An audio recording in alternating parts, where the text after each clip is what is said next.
Welcome to Very Vegan with Terry. I'm Terry. I'm so glad you're here. Welcome back.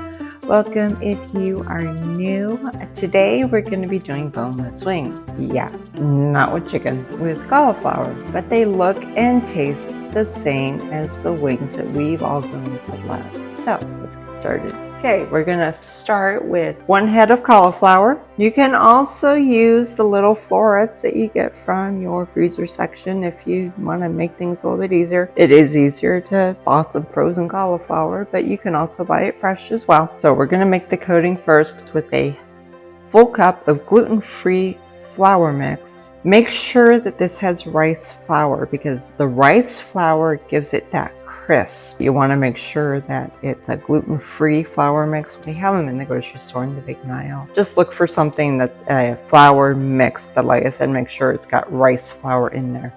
So I'm just going to put this into my bowl.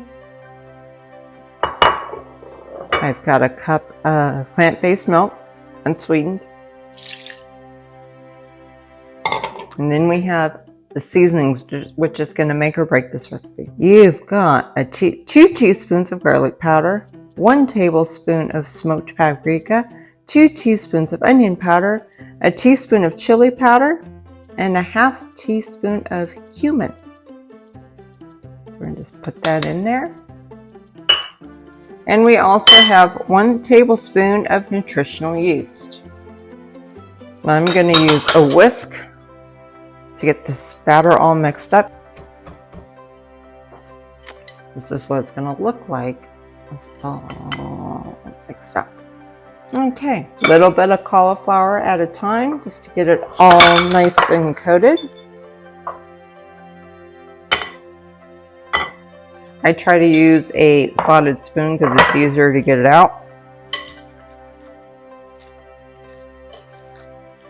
This is going to go into a 400-degree oven for about 40 minutes. That's all there is to it.